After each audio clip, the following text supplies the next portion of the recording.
اس کا کیا ہے کہ یہ تو پھر جا کے اپنی گدی پہ لوگوں پہ کے بال کاٹ کے 10 روپے وصول کرنا شروع کر دے گا. ملک کی خارجہ پالیسی کا رگڑا نکلوا دیا اس نے. بابو وہاں پہ جو ہے بیوروکریٹس جو ہیں, جو فارن آفس کے لوگ ہیں, وہ کہتے ہیں جی ہم تو بریفنگ دے دیتے ہیں, سارا کچھ تیار کر کے بتا دیتے ہیں, لیکن صاحب پھر نہیں سنتے اور اپنی حرکتیں کر جاتے ہیں. شاید حریم شاہ سے جو ان کی دوری ہوئی ہے اس کی وجہ سے وہ ذہنی خلجگن میں مبتلا ہیں, اور اس کی وجہ سے ذہنی انتشار میں مبتلا ہے, اور صدمے سے باہر نہیں نکل پاتے. کیا کہا جا سکتا ہے, وہ تو رونے پٹنے والے ہوئے ہوتے ہیں کہ سر یہ سارا کچھ بتایا تھا, وہ بریف بھی دیا تھا, وہ افسر نے جا کے بریفنگ بھی کی تھی سر کو, لیکن وہ انہوں نے پھر کر دیا جی. اور ڈبہ پیر جو ہے وہ افغانستان کے حوالے سے اس کے اوپر ہم الگ بات کریں گے. وہ جو بارڈر وغیرہ کا ایریا نا, وہ افغانستان کے اندر پاکستان کی ایمبیسی نے باقاعدہ طالبان حکومت سے پوچھ لیا کہ پائنا تھوڑا موڈ کی گئے. ٹھیک ہے, یہ ہوتا ہے سفارتکاری کے ذریعے کہ پائنا ذرا ہمیں بتا دیں کہ آپ کرنا کیا چاہتے, چاہتے کی ہو, آپ چاہتے کیا ہیں, آپ کرنا کیا چاہتے ہیں نا. یہ چوتھے کے دن جو پنگا لیا ہوتا ہے کچھ لوگوں نے جا کے, طالبان گورنمنٹ کا یہ پرماننٹ سٹانس رہا ہے کہ یہ ہمارا سینٹرلائز گورنمنٹ کے نمائندے نہیں ہیں, وہ اس طرح بچ جاتے ہیں. تو آپ کو پتہ ہے ہم تو دور دراز علاقوں پہ قابو نہیں پا سک رہے, تو یہ وہاں کے مقامی جو لوگ ہیں جو اسمگلنگ کے اندر یہ وہ انوالو ہیں, تو یہ وہ ہیں. تو اب باقاعدہ اگر وہ اس بات کو کہہ دیں گے تو پھر ہمیں ایک لیسنس مل جائے گا کہ ایسے لوگوں کی پھر ہم گوشمالی کر سکیں. لیکن وہ ہمارا آج کا موضوع نہیں ہے. نواز شریف صاحب کی اس ملاقات کے اندر کیا کیا کچھ ڈسکس ہوا ہے, اس کے لیے ہم نے گھوڑے دوڑا رکھے ہیں, اور ہمیں جیسے ہی اس کے بارے میں اپڈیٹ ملے گا ہم آپ کی خدمت میں عرض کریں گے. لیکن سعودیز جو ہیں جنہوں نے چلتے جہاز سے اس کو اتارا تھا وہ کوئی خوش نہیں ہیں موجودہ صورتحال کے اندر. یہ ملاقات کیسے ممکن ہوئی؟ وہ ملاقات اس لیے ممکن ہوئی کہ جنید صفدر صاحب کی جو ہے وہ قتل کی رائل فیملی کے اندر شادی ہوئی. جنید صفدر صاحب کی میرا خیال ایک سے زیادہ ساسیں ہیں. ان کی ایک ساس جو ہے وہ سعودی رائل فیملی کا بھی حصہ, ایک ساس جو ہیں وہ سعودی فیملی رائل فیملی کا بھی حصہ ہے, سعودی شاہی فیملی کا. اور یہ ایک نیا جسے کہنا چاہیے تعلق بنے گا یا بنا ہے یا بن چکا ہے, جو کہ نواز شریف صاحب کو پاکستان کی پولیٹکس کے اندر ایک ایڈوانٹیج دے گا. اور کل کو اگر مریم صاحبہ بھی پاکستان کی سیاست میں کسی اعلیٰ عہدے کی امیدوار ہوتی ہیں تو ان کے لیے بھی یہ بڑا جسے کہنا چاہیے لفٹ ہوگا.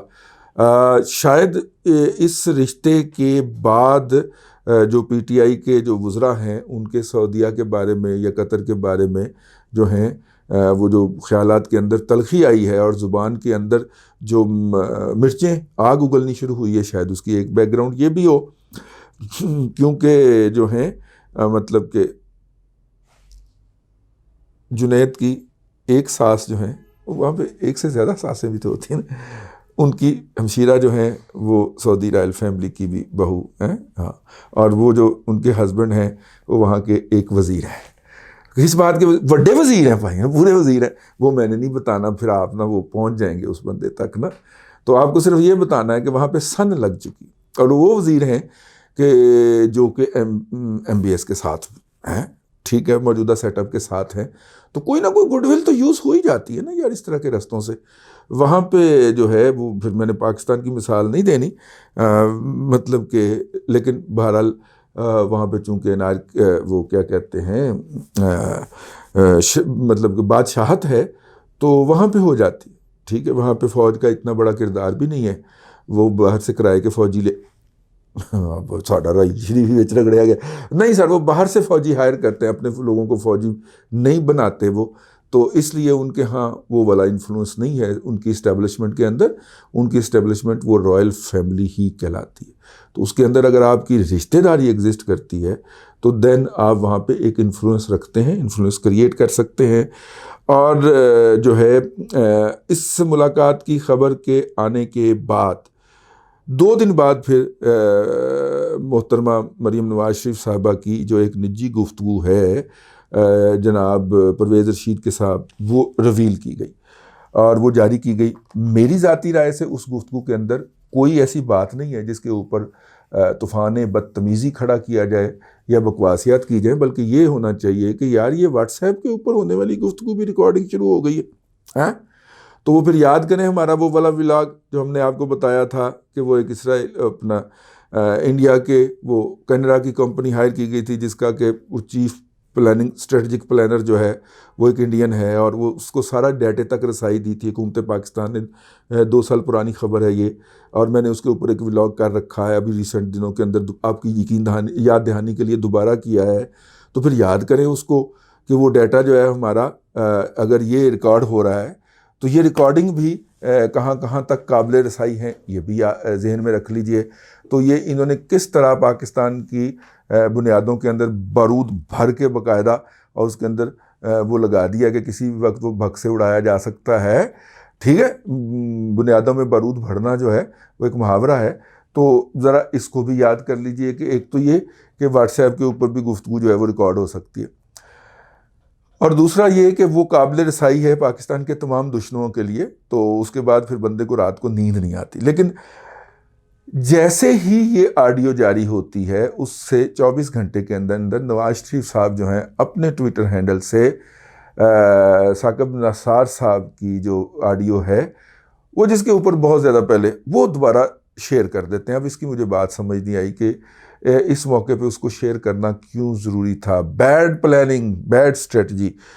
جناب آپ کے پاس تو اتنا کچھ پڑا ہوا ہے تو آپ ان میں سے کوئی نیا ٹوٹا جاری کر دیتے، پرانا رپیٹ کیوں کیا میاں صاحب؟ وہ سمجھ نہیں آئی اس گل دی. ٹھیک ہے، اور اگر یہ باقاعدہ اسٹریٹجی کے تحت کیا تو یہ کوئی اچھی اسٹریٹجی نہیں ہے.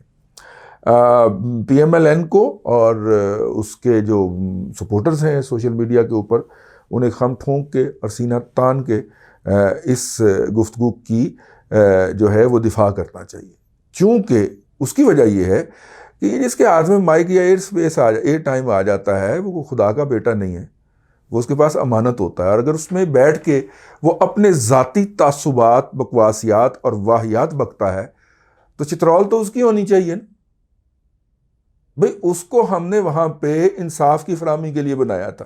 تو اگر وہ بیٹے کا بزنس بڑھانے کے لیے بلڈنگیں گرانا شروع کر دیتا تو وہ پھر منصف تو نہ وہ تواڈا بیٹا ہے کی کہہ گیا ہم اور نو کاٹ دینا سر سمجھنا میں کیا ہی نہیں ہے. یہ مطلب کوئی اور مثال دے دیتے یار، فلو میں نکل گیا سر، فلو میں نکل گیا سر، میری قطن مراد ایسی نہیں تھی. ٹھیک ہے، لیکن میرا مطلب ہے کہ اگر کسی شخص کو ایک امانت ودیعت کی جاتی ہے، اور اینکر کے پاس ایئر ٹائم جو ہوتا ہے امانت ہوتا ہے اینکر پروڈیوسر کے پاس، اور اگر اس پہ بیٹھ کے وہ اپنے ذاتی تعصبات ARY پہ بیٹھ کے تو بھونکنا شروع کر دیتا ہے کہ عمران خان صاحب باہر آئیں، خود آگ لگائیں، خود فرنٹ سے لیڈ کریں.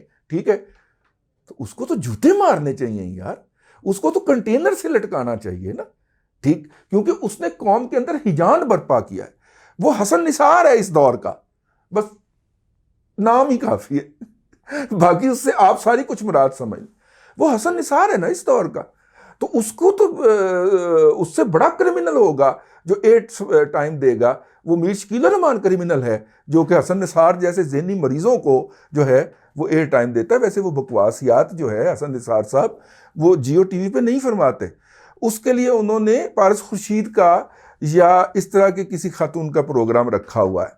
ٹھیک ہے، جن کا خیال ہوتا ہے کہ وہ جتنی بڑی پھینکیں گے، جتنی بڑی کریں گے، اتنا بڑا ان کے پروگرام کی ریٹنگ آئے گی. یہ بھی ایک بری بات ہے نا. یہ ریٹنگ کا پریشر جو ہے یہ اینکر کو بھی کرتا ہے کہ وہ ابیوز کرے اس ٹائم سلاٹ کو. تو میں تو یہی سمجھتا ہوں کہ ان کو اس کا دفاع کرنا چاہیے. وہ ان کی نجی گفتگو ہے، نجی گفتگو کے اندر ہم کسی کے بارے میں کوئی بھی رائے دے سکتے ہیں. یہی پوائنٹ آف ویو میں نے پچھلے سے گزشتہ سے پیوستہ ولاگ کے اندر بھی عرض کیا تھا. لوگ کہتے ہیں اس کا کنٹینٹ انالیسس، نجی گفتگو کا کنٹینٹ انالیسس کیا ہو سکتا ہے؟ اور وہ یہ کہہ رہے ہیں کہ یار اس ہمارے مخالف ہیں، اور یہ بھی کہہ رہے ہیں کہ ہماری حکومت میں ہماری چترول ہو رہی ہے، کیونکہ ان کی سرپرستی کہیں اور سے ہو رہی ہے. اور جو سرپرست ہیں انہوں نے اب یہ اس کو اس ڈگر کے اوپر ڈالا ہے.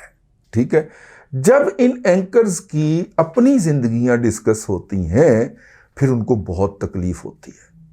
تو بھی آپ جو ہیں سو ہیں نا. تو ہم آپ کو خدا مان کے، دیوتا مان کے یہ بھی نہ کہیں کہ سر آپ یہ غلط کر رہے ہیں، سر آپ یہ بکواس کر رہے ہیں، سر آپ نے مجھے گالی بکی ہے. ٹھیک ہے، سر آپ ہمیشہ میرے خلاف طنز کرتے ہیں، سر آپ ہمیشہ پنجاب کے سیاستدانوں کے خلاف نفرت بکتے ہیں. ٹھیک ہے، وہ مظہر عباس صاحب کو یہ بھی نہ کہا جائے یار میرا مطلب ہے یہ تو زیادتی والی بات ہے سر. آپ ہمیشہ ٹونٹ کرتے ہیں سر. ٹھیک ہے, وہ جو صاحب ہیں, وہ جو رائٹر ہیں, بہت بڑے رائٹر ہیں اردو کے, وہ کیا ہے, انور مقصود صاحب. انور مقصود صاحب, آپ ہمیشہ پنجابیوں کا مذاق اڑاتے ہیں یار. آپ ہمیشہ پنجابیوں کے خلاف بغض بکتے ہیں. آپ ہمیشہ پنجابیوں کے خلاف بھونکتے ہیں. آپ کے ڈراموں کے اندر سب سے ہلکا کردار جو ہوتا ہے, جس کے اوپر لوگ ہنستے ہیں, اس سے آپ پنجابی زبان بکواتے ہیں, اس سے آپ پنجابی زبان بلواتے ہیں.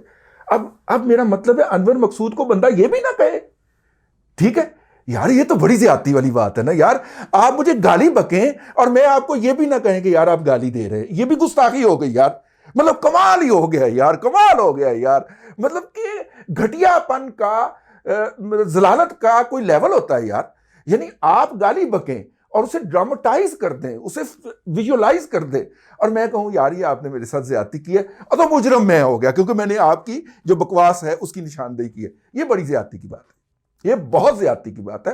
اس لیے اس کو اسی پہ یہیں پہ رہنے دیں. اور جو ہیں جو لوگ یہ حرکت کرتے ہوئے پائے جا رہے ہیں, نشاندہی تو ان کی ہونی چاہیے اور ہوگی, اس کی جو بھی قیمت ہو.